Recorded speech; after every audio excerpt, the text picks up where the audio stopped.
Ilagay na natin yung gulay-gulay. Tama, luto na siguro to eh. Half cook lang yung gulay ba? Ano, tigas pa talaga yung gulay. Tigas pa sa mukha. Charot. Tusukin nga natin. Ay, hindi malambot na pala. Lambot na, okay na.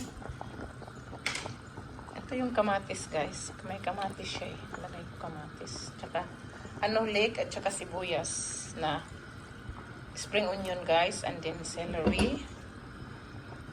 And leek. And kamatis and pepper.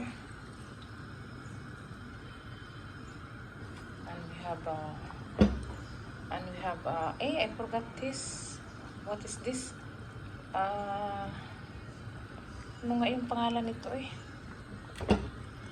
Ano ba yan sa English? Kalimutan ko. Tanglad yan sa ano eh, sa atin. Lemongrass pala. Mayroon palang lemongrass. Ito na po lahat yung ano natin.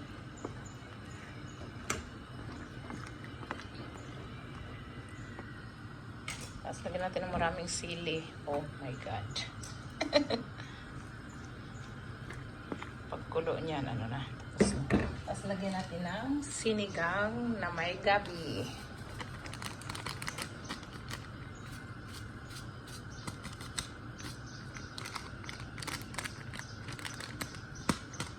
Sinigang na may gabi. Yan, sarap na yan. Oh, ayan na, sinigang na may gabi. Anuhin na natin to kasi yung gulay half cook lang yan eh. Yung gulay na last natin nilagay. Pag magkulo na yan, tama na.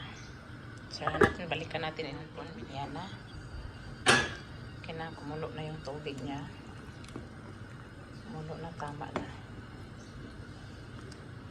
Kasi yung mga sahog niya na last na nilagay natin, half cook lang yun, guys. Tama na.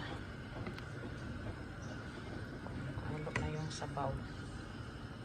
Pakuluin lang natin siya.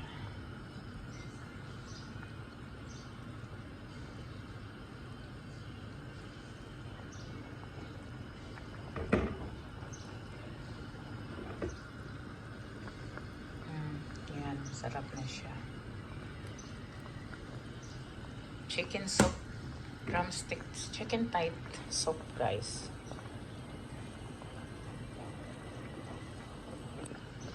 Kita nyo ba yung chicken niya? Chicken tight soup.